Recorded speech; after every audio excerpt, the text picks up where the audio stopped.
Ashama akkam jirtu hordoftoota chaanaala YouTube kiyyaa akkam jirtu nagaanyi rabbii bal'aaf guddaan sun bakkuma jirtanii fi lafa jirtan kamittuu isin biraan jiraatu kun chaanaala YouTube Nasruu Abbaa Hojiiti. Obboleessi kiyya qaalii kan biyya keessaaf kan biyya alaa jirtu kan biyya baqaa keessa jirtu kan biyya baqaattis karaahaa keessa jirtu haala gaarii keessa jirtu akkasumas kan biyyuma baqaa keessatti illee haala rakkoof haala dhiphaa keessa jirtu hundi kee I don't know. The world is fair. Jechaan natti qaatawan ittiin siibsuun qabu. Hedduun isin jaaladha, hedduun isin kabaja. Akkasumas kan biyya keessattis fitnaa, dararaa, rakkoo, hiraara, cinqii garaagaraa argaa jirtan. Rakkoof cinqii fi dararaa wantoota amma maqaa dha'e kanneen cufamoo injifachuudhaaf halkaniif guyyaa tattaafachaa kan jirtan isin dhugumaan gootota, isin dhugumaan jagnoota. Dhaamsi xiyyaatan har'aatuun isiniif. Dhaamsa kiyya kaarraa keessatti ijoon dubbii kiyyaa namootaan ifaajii ofiitiin fuura ofiitiin dhagaa mukatti bu'anii ifaajanii laffa'anii laffaatii gurguddaa laffa'anii haadha manaa horatanii haadha manaa isaanii yookaan maatii isaanii jiraachisaa jiran kan obboleessa yookaan obboleettii ofii qarqaaraa jiran kan abbaa fi haadha isaa qarqaaraa jiraniif haa taatu. Isin dhugumaan gootota jaarraa kanaati yookaan gootota bara yookaan jabana kanaati. Sababni kana jedheefis haala addunyaan amma keessa jirtu wal qabatee haala jireenya akkatti qaala'u wajjin wal qabatee haala rakkoon siyaasaa rakkoon dinagdee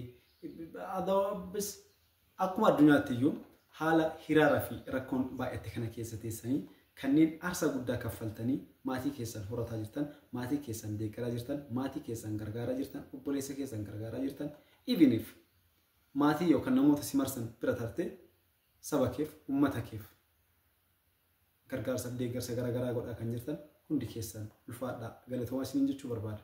Har'a waa'ee gargaarsa yookaan immoo deeggarsa maalii nutti haasaa jirtan aan hin jedhina. Obboleessa kiyya ati itoo laffaatu laffa'aa ifaajaa xaarataa fuura kan kee dhangalaastee dhiiga kee cobsitee maatii horattee yookaan fakkeenyaaf haadha manaa qabaattee haadha manaa kan kee horataa jirte yoo ta'e fedha rabbiitiin ilmaan kee horataa jirte yoo ta'e wallahi ati dhugumaan goota. Obboleettiti qaalii ati kan dubartiitis jechuu kooti. Abbaa manaa qansiraa hojjetee sibiintoo baadhatee yookaan dhagaa filatee fuura isaa dhangalaasee galgala daabboo teestaalaan bitee dhufu kan ji'aan kiraa manaa kaffalu sii gala. Kiraa manaa kaffala ilmaan isaa barsiisaa sii galee galgala yeroo hunda yoo galu daabboo sii bitee manatti galaa jiru yoo qabaatte ati dhugumaan carra qabeettiidha. Tariitii hiriyyaan tante tan ollaa tokkotti hojii guddatte abbaa manaa ta'e tokkotti heerumte isinis carraa ishiitiin mana viillaa qabdi ta'a yookaan G+ qabdi ta'a dhiirsisii konkolaataa qaba ta'a ati garuu jireenya isii san hawwaa kan kee kasi biraa fuuraa fuuree fidu kan yoo tuffatte ati dhugumaan dadhabduudha. Isa jabeeffadhu isa si bira jiru kanatu siif goota waan ta'eef sababni isaatis duniyaan tun akka malee ni dhufti. Addunyaan tun jalqabumayyuu darree yookaan dachii boo'ichaati. Jalqabni ishii walakkaan isii dirree wal makaadha. Gammachuus gaddas waa hunda baadhatteedha. Xumurri isiitis boo'icha. Gaafa gara haadha keenyaa keessaa gadi ba'u namni kolfaa ba'u hin jiru. Inni bo'a daa'imni akkuma gara haadhatii gad bu'een dirree boo'ichaa itti eegaluudha. Garuu gaafa umriin isaa suba guddataa achi siqaa deemuun immoo laayifii garaagaraa istaan laayifii garaagaraa waan garaagaraa ni dabarsaa ni kolfa ni gammada ni heeruma ni heerumsiisa ni fuudhaa waan kana guutuu dabarsaa ni aara ni gammada waan akkanaatiin walakkaan isii kan guutan xumurri hunda keenyatu immoo du'a waan ta'eef itti galli keenya xumurri keenya abdii kutachiisaadha waan min zamaan kan zalaalam jiraannu miti jechuu dacheen tun kanarra taa'ee wanti isin dhaamuu barbaadu abbaa warraaf haadha warraa taatanii ani especially keessattuu keessiin kun irra guddatti kan jiru warroota biyya keessa jiraniif. Maaliif akka biyya keenyaatti yookaan akka Itoophiyaatti ragaawwan bayaa jiran yookaan odeeffannoowwan bayaa jiran yoo dhageessan wallaahi waggaatti nama kuma haganatu yookaan dubartii kuma haganatu heerumee dhiira kuma haganatu fuudhee waan jedhamu ragaan hin ba'a. Garuu hamma heerumu caalaa yookaan hamma fuudhu caalaa hamma wal hiikantu baay'ataa jiran waan isin ajaa'ibu keessaa. Xiqqoo waan kanaafin obsa barbaachisa jechuu barbaade takka walii galaatti obsa barbaachisaa sabrii barbaachisaa jireenya ati abbaa warraa keetii wajjin dabarsuu barbaadu sun akka ati barbaadu waan sii ta'uu dhabeef qofa please yeroo dabartuuf jettee waan hin darbine hin hojjetin siin jechuun barbaada obboleettii tiyya qaalii. Jireenyi fedha rabbiitiin taati. Ifaajuun xaarachuun ilmi namaa tokko teknooloojii garaagaraa hordofuun moobaayiliin onlaayinii waa shaqqala dheedhee irra gattaa'ee jettee bobaasuun hojii humna asiin tana guyyaa dalagatee wayitasaa kudha tokkotti namni hojii keessa ba'u inni immoo galee irbaata nyaatee deebi'ee mallee overtime hojjetee dhaabatuun guyyaa qansiraa hojjetaa halkan zabanyinata hojjetuun eenyuuf jedheeti of tokkochaaf jiraachuuf jedhee miti si jiraachisuuf rabbii gadiitti ilmaan sirraa argatee wajjin jiraachuuf kan hunda ifaajataa yookiin ji'aawwan inni argatu birrii 5,000 yoo ati guddate 10,000 kiraa manaa inni kaffalu garuu 7,000 ta'a kaffaltii mana barumsaa jira kaffaltii kan daa'imanii jechuun uffata jira nyaata dhugiitii jira kiraa manaatu jira. Kanaaf dhiirota akkanaa kanaaf kabaja guddaatu isaaniif mala. Dhiirota akkanaa kanniin isin warri qabdan dubartoonni isin dhugumaan carra qabeeyyiidha. Kan biraa immoo dhiira tokko yookaan dhiirsa ta'e tokkotti ni heerumtaa. Nibirata abbaa isaa dhaalee dhufuu danda'a. Backgroundiin inni abbaa isaa irraa dhaale sun abbaan isaa yookiin dhugumaan nama hamaa nama zaalima ta'uu danda'a. Nama bakka ugurta'e tokkotti yookiin uguritti zarafee fidee wayii nama achi barbaree daangaa dhiibee waa wayii nama dharaan nama kasasee namarraa fuudhee waa wayii. Gaafa abbaan sun otoo inni bira san dhaale otoo inni gaafa tokkotti ati kan abbaan kan kee akkasiisan jedhama inni ittiin saalfata ittiin jiraata. Garuu akkaataa inni duubaa itti fide otoo hin beekne konkolaataa inni keessa jiruu fi mana inni keessa jiru qofa yookaan keessa jiraatu qofa laaltee isa dinqisiifata isa jala hin shanaafatiin. Wallaahi dhuguma rabbiin sitti kun dhiirota jigna taataniif kanneen ifaajjanii fuuraa ifaajee keessaniitiin abbaa haadha keessan obboleessa obboleettii keessan haadha manaa kan keef ilmaan kan kee deeggaraa jirtu gargaaraa jirtuuf haa ta'u. Obboleessa kiyya kabaja guddaatu siin mala. Obsi immoo murteessaadha. Kanaaf namoonni sadarkaa garaagaraatti irra jirtan please gaa'ila keessaniif bakka guddaa kennaadha. Gaa'ila keessaniif bakka guddaa kennaadha. Obsa jabaadhaa cichaa dalagadhaa. Yeroo tokko maaltu jira especially amma yaada kana keessa wanneen kaasuudhaa barbaade dhiirsaaf niitiin wal lolanii walitti bu'uun ni jira beekamaadha. Dhiirsaaf niitiin walitti bu'uun ni jira eeyyeen beekamaadha. Addaan ba'uunis ni jira eeyyeen beekamaadha. Garuu dhiirsaaf niitii gaafa addaan ba'an yookaan gaafa nikaa walirraa buusan haadha manaatii gaarii duraan hedduun si jaaladha. Ammaaf homaa gochuu hin dandeenyu gargar baaneerra. Choo bakka jettee dubartiin ati cabbattee yookaan si ziyaartee ati gargar baatuun hin jiraatu. Emotion taatee miira keessa galteeti akka hamaa waan baay'ee taateeti. Malee gammachuudha wal geggeessuun hin jiraatu. Kanaaf sirriin ta'u. Ani immoo yeroo tokko kan ajaa'ibu dhiirsaaf niitiin wal loluu wal caqacaquu walitti bu'uun har'a walitti bu'anii boru wajji kolfuun waan beekamaadha. Rabbiin hamtu akkasiisan hunda keenya keessaa haa fageessu hunda keenya irraa isaa haa fageessu waan beekamaadha. Garuu immoo namicha tokko jira barreessaa afaan Amaaraatiin barreessa namichi suni. I think Salamoon Tasfaayee I think maqaa isaa mara dhaabbadhee yaadadhu. Waan ta'e tokko kitaaba isaa keessatti bakka ta'e tokko irratti argee inni የሚገርመኝ jedha.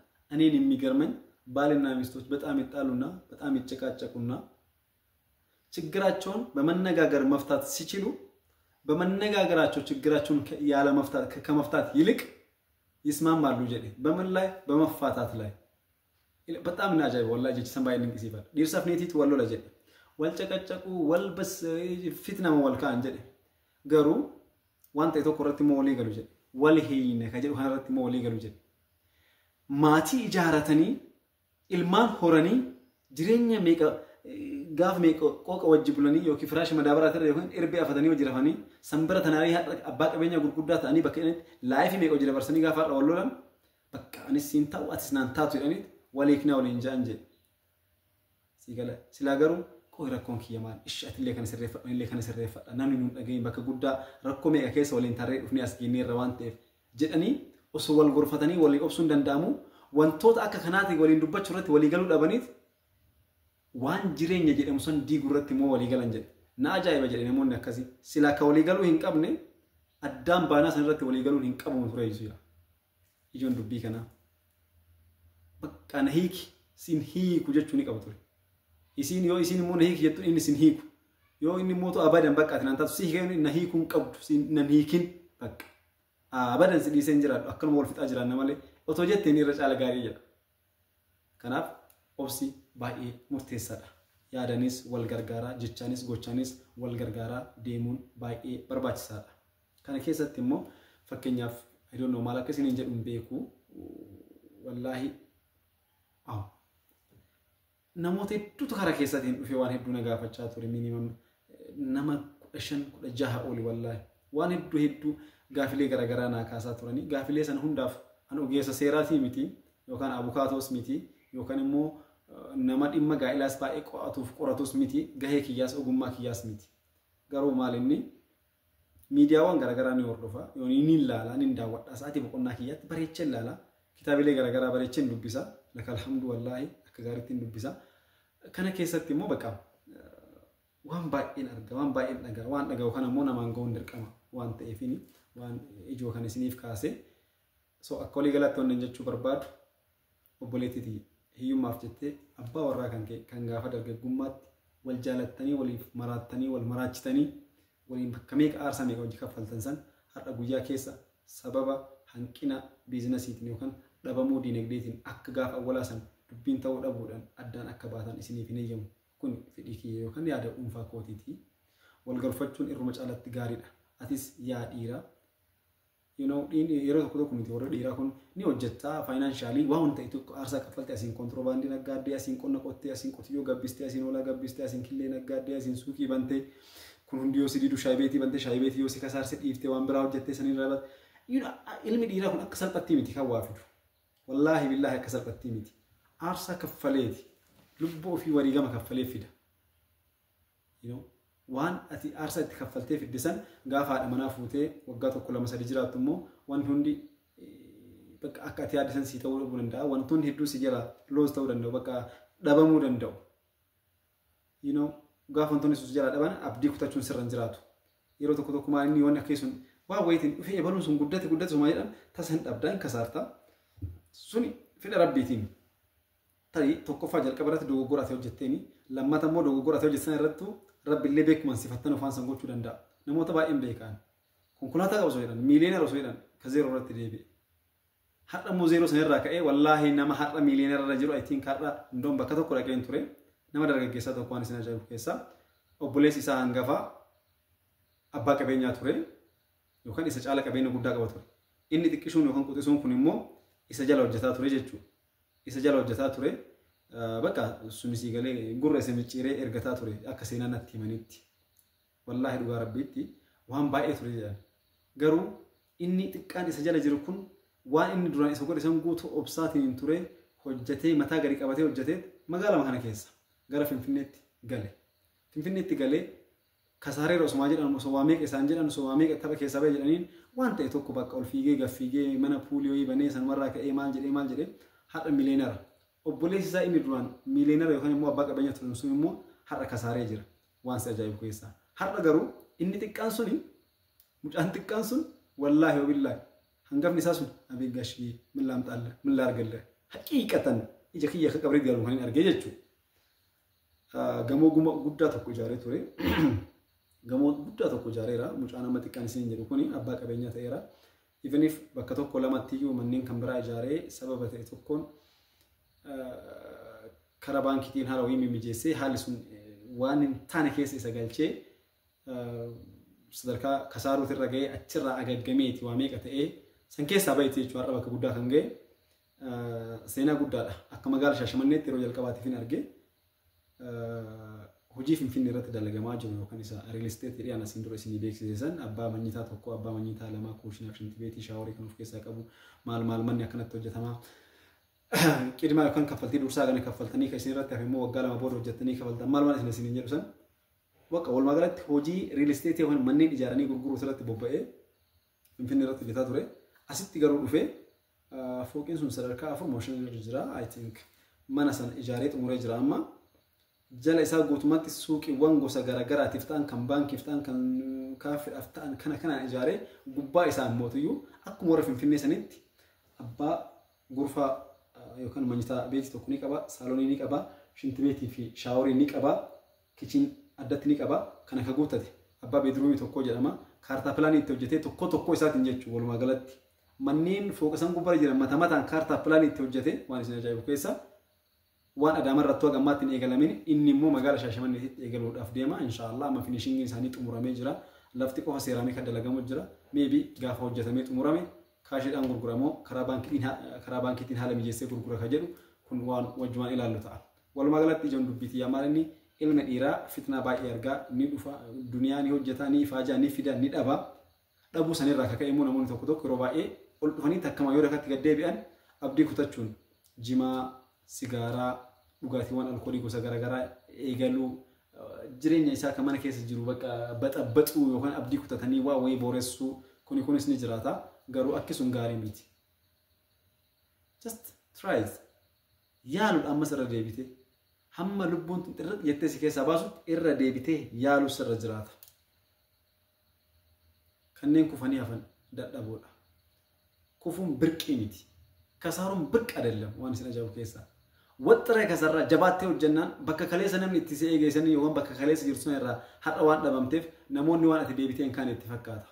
Ati garuu jabaattee ciccitee morkattee hojjannaan bakka kaleessa itti si beekan sana osoo hin taane bakka isaan itti sin dhiini gubbaa san dhaabattee achii gadi ilaaluudhaaf carraa guddaa qabda. Kuni dhaamsa kiyya kan yeroo hundaati. Yeroo itti aanutti immoo obsa yookaan sabrii waan jedhu tokko qabadhee obsarratti maal akka barbaachisu. Amaloota namoonni dinagdeedhaan guddatan qaban torba kan obsaan wal qabatu. Obsa qabaachuun bu'aa maalii akka inni qabu waan of keessaa qabu viidiyoo gabaabduu daqiiqaa 8 hin caalle qabadhee isiniif dhufaa jira. Inshaallah hammasittuu isin warri fuula keessaniin ifaajjan kan dhiiras kan dhalaas atiin dubartii biyya ormaa teessee haadha kee abbaa kee obboleessa kee obboleettii kee biyya keessatti gargaaraa jirtu. Abbaa manaa kan kee ijoollee irratti gattee biraa deemte biyyatti gargaaraa jirtu. Kiraa manaa irraa kaffalaa jirtu. Lafa bittee mana itti ijaartee manatti sagalchite umriin si haa dheeratu. Fayyaa naa ta'e. Kabaja guddaatu siin mala sanyii wanti.